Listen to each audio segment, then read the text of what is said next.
Welcome to episode 303 of the Shared Security Podcast. And joining me are my two amazing co-hosts, Mr. Scott Wright and this guy who I really can't see, but he is on video, Mr. Kevin Johnson. So are we supposed, okay, we're episode 303. So is this the Denver podcast, because that's the area code in Denver? Ooh. Or is this the mom podcast? Because, well, right. Or is this the palindrome podcast? Because we've got all three options, which there are three. Can't we be all of them? Yeah, I don't know. Yeah, I don't know which one we want to do. Yeah, we could be all of them. I don't know. But this is the first podcast we're recording after it was announced I won, right? Yes, it is. Yes, it is. And congratulations, by the way. Well, I appreciate that, but I'm not sure it's congratulations. I'm realizing how much work I've actually signed on for. I just got notified I have to take a class on how to be a board member of a nonprofit and like legal ramifications, all this kind of stuff. And I haven't started the class yet. I'm doing it today, but I will tell you that I don't think it's going to be a very exciting class. They should gamify it. Yeah. Well, yeah, exactly. Like if Click Armor did this class, it'd be amazing. I like that. I also I found out that I have to learn Robert's Rules of Order. Ooh, that's exciting. If you had said to me a month ago, hey, Kevin, have you ever done something under Robert's Rules of Order, right? Like, I would have totally said to you, yeah, of course I have. Like, positive I have. But then I started thinking about it and I realized, no, I haven't. I've never. Yeah. So I'm learning all these new things. So. Yeah. Well, for those listening, have no idea what Kevin is talking about. He was recently elected as a board member for OWASP. Yep. So, congratulations! There was an election, and I won one of the 4 seats that were open. And I will tell you that while I'm very appreciative of everybody who voted for me, and I love elections, I love politics, things like that. It will say to the world that it did prove to me that what I'm saying about membership is accurate, because out of the 6,369 eligible people to vote, like less than 1,000 voted. And wow, that's sad. And that's really sad. Hey, I'm thrilled people voted. I'm thrilled people decided to elect me, but it shows me that OWASP, it just validated my stance that OWASP is not empowering its own membership. It is not making it clear to people that being a member is worthwhile, being a member is important, being a member is, and that I'm hoping to be able to fix that over the next couple of years. Good for you. So I've got 2 years to make my platform a reality or something like Ready, set, go. Yeah. Nice. Nice. Very cool. So before we get into the stories, I did want to mention, we talked about quishing last week, and boy, has that stirred up a firestorm of people that don't like the word quishing. I warned you. I don't like the word quishing. Holy hell. I was not prepared for, so on LinkedIn, there's a thread I'll link that, people are all talking about, not against me personally. I'll get to that in a minute, but people are like, I hate this word. Everybody please stop using this word. It's the same thing. It just means phishing. Do you want me to redirect the attention? Well, hold on, but okay. Before we get there. But what was interesting was the people commenting on Twitter were very different than the people commenting on LinkedIn. LinkedIn, people were very kind of professional about it and, gave some really good thoughts and opinions. Yeah. But on Twitter, I had this troll that literally said, he said, I know where you live, Tom. I'm going to come after you if you ever use the word quishing again. Really? Yes. He threatened me with violence. Oh. Did you call the police? No, okay, I did not. I didn't think so. I'm going to say this, and this is probably inappropriate. I live at 2255 Elderberry Court, Orangeburg, Florida. And if you want to threaten violence against Tom, bring it the on. This is I can handle the trolls, right? I don't feed the trolls. I just block them. But yeah, it apparently pissed off somebody so much. And reading through this person's Twitter feed, he does this all the time. So this is not, this is his shtick. His keyboard warrior. Yeah. I'm a badass. Let me threaten people. That's not cool. I just wanted to bring that up of like, really? Seriously? We're going to resort to violence because you hate the word quishing. Okay, gotcha. But anyway, let's just move on from that. Let's Now all I'm chill a mad. bit. yeah. Now I'm mad. Like, I know you're mad. I know. I've had But- death threats before. I've had legitimate threats before. Of I've course. had people threaten violence. Yeah, I piss people off all the time. Tom, you're one of the nicest people I know. Yeah, well, If I was going to threaten violence against anybody on this podcast, it would not be you. It would also not be Scott. Hey, let's be hey, clear. wow. I'm just saying. Scott, I covered it. I got it. No, messed that's not up. cool. Like that's nah, it doesn't bother me. It really doesn't bother bothers me. me. I know. It's just a Well. troll, and you know the old adage, never feed the trolls. They'll Yeah, see, go I away don't on their pay own. attention to that adage, and I probably should. Yeah. But Well, anyway, Wow. let's go to our first story of the week, which is by the way, yeah. here's the easiest way to fix the quishing problem. Moist. oh god, stop. La la la la la. I don't want to hear that. Don't want to hear that. See, No, my issue no. with the word quishing is not the word. My issue is we keep creating these new terms. Mhm. And one of the biggest problems that we have is people taking InfoSec seriously, which we'll talk about with, I think, the first story. And as long as we have to make up new words to get more attention, we are undermining our own effort to get people paying attention, right? I've talked to way too many people that are not in security, and one of their biggest complaints is they can never keep up. And when we say things like, well, quishing is just like phishing, it's like, okay, but that, which is true, but by giving it a new name, we're actually telling people, no, ignore us when we say this is the same thing. It's new, right? Yeah. And that we undermine our own efforts. Yeah, it's a good point. So the first story here, the SEC has charged SolarWinds CISO with fraud for misleading investors before the cyber attack. I was about to ask Kevin's opinion, and apparently we're going to get it. So of course you're going to get it. What do you think? You knew when you picked this article, you're getting an opinion from me. Yeah. Good. I'm glad the SEC is charging this dude. And here's why. And I've read the threads. I've talked to people. I get the, oh man, this is not fair because the CISO. I have been involved in security in one way or another for over 2 decades. I have been watching this drama about CISOs don't get the authorization or authority, but they get the responsibility and blah, blah, blah, blah, blah. And in this case, and I'm reading based on, I have no insider knowledge. I've not, and you don't work for SolarWinds. That's a pun because, the SEC. But I don't know anything beyond what we're seeing in the charging documents, the case, whatever. The CISO is not being charged because they're the CISO.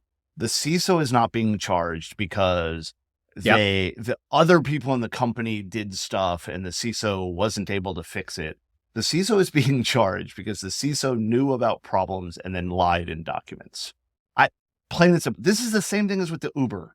Yeah, it is. one. The Joe Sullivan case. Yeah. Exactly. I thank you. I could not remember his name. Joe Sullivan. No. And when they charged Joe Sullivan, we saw the same hand wringing, the same, oh, woe is us, we're sad CISOs.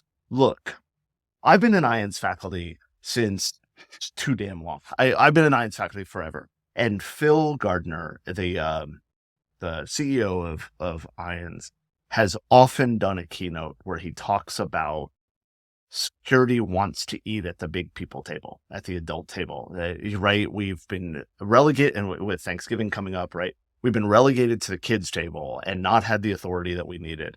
And we have been demanding a seat at the big table. Now we have a seat at the big table in many cases. And a seat at the big table means we don't get to spill our cranberry sauce and not get made fun of. Great analogy. So Thanksgiving analogy. I like this. I'm going with it, right? Yeah, you are. Go for it. We have to help clean the table up. We have to help wash the dishes. We have to have the serious conversations and ask to be treated like adults. Now, there's another side to this, and I get that side. I've seen a lot of people talk about, well, I'm a CISO and my company, while I'm a C-level executive, doesn't give me the authority of a C-level executive. I was just talking to Alyssa Miller out at the OWASP conference. She pointed out correctly so that many CISOs while they have a C-level title, are not treated as C-level executives, and as such are not covered by the C-suite insurance that is there. And that is a reasonable worry. Mm-hmm. I believe this is the second time I'm going to mention the Lawyers Behaving Badly podcast, which I love. I got to check that out. Mm-hmm. You really do. It's so much fun. Yes, but let's go with it. This is two attorneys, and I'm blanking on both of their names now. It's two wonderful women that run this podcast, and they talk about all the time. And they talk about something. When you become the general counsel for a company, so you're the ed lawyer for a company, it is mandatory that you go into that job with the knowledge and the awareness that at some point that company is going to potentially ask you to do something that violates your ethics, violates your commission in the bar, whatever that word is. That's not the right word, but right. And you have to know that you took this job ready to quit the job rather than violate your ethics, period. And if you're not willing to quit the job and you're willing to violate your ethics, then you probably shouldn't be an attorney. Yeah, I think. And that resonates with me so much as somebody who accepts the CISO position. If you accept the CISO position and then you say, but they didn't give me the authority, then you shouldn't keep the CISO position. If you're not willing to say, nope, this is a hill to die on, right? Yeah. You either give me the authority to do the stuff I want to do or need to do or know to do. You hired me with this responsibility, but you're not going to give me the authority, but you'll give me the responsibility. I quit. If you're not willing to do that, don't take the job. And if you still take the job and you don't have the authority to do what you want to do, don't whine about it because you have violated your ethics, right? And I'm exaggerating the violating your ethics, right? But it's the same thing. If you take a CISO position that doesn't give you the authority to be the CISO, yet you're going to take the responsibility, and whether you choose it or not, the SEC will ensure you've taken the responsibility. That's on you.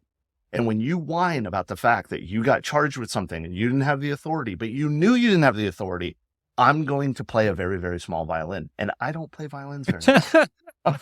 I ranted. That's but, okay. But that's it. If you don't have the authority to do something, get the out. Yeah, and you can just imagine how this situation unfolds, right? You know, something comes to light and the guy's going, well, do I say something about it and I'm likely to lose my job, or do I play along and see if we can resolve this, right? And, you know, the minute you're Scott, Jesus, whatever your name is. Scott, you just said it absolutely perfectly, right? That is so good. I'm going to play along. No, the minute you play along, you are indictable. You know, there's all these people that humored Trump and his random crap about the fake election and his most recent, I won in all 50 states. Whatever. It's the exact same thing. If you're playing along with a company, SolarWinds, based on what I'm reading, right? Again, not a client, don't have any insider information, but based on what I'm reading, SolarWinds had fundamental problems that they were aware of, and they did not follow any of the industry standard procedures to either accept the risk. Like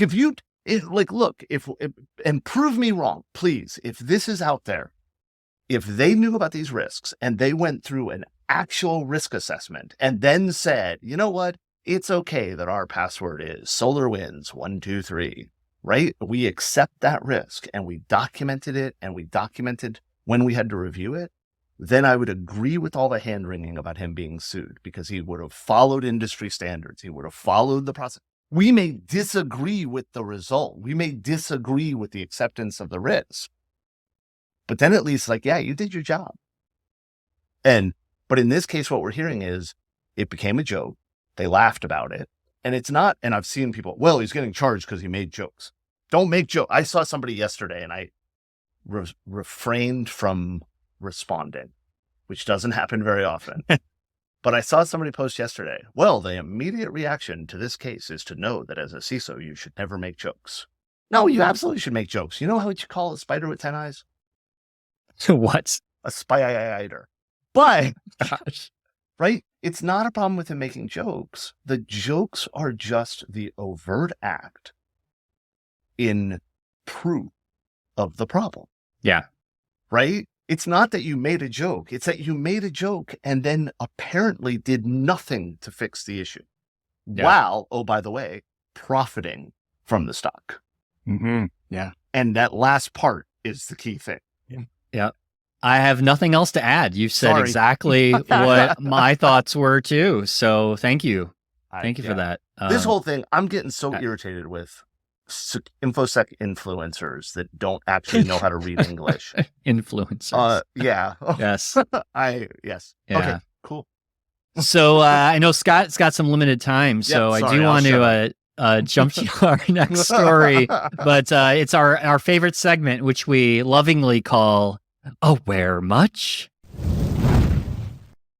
Yes, thanks, Tom. This segment, we're going to talk about a new kind of scam that we haven't mentioned before, I don't think, in this podcast. It focuses on classified ads, and classifieds being anything on sites like Facebook Marketplace, Craigslist, Amazon. Here in Canada, we have something called Kijiji. I don't know if you've ever heard of that, but it's another classified site. But basically, you're out there, you're shopping around, you buy something online, and then you wait, but no product arrives, and your card gets charged. So you call the seller, and they apologize and ask for your bank details so they can wire you the money back or whatever. And you wait some time. Well, it turns out you've been scammed, and it takes a while to figure out that it's happened. And it turns out that some very smart scammers have created a division of labor, very well organized, with different people playing different roles. And nobody really sees the big picture, and you're just sort of happy doing your job. And it might even look like a legitimate business.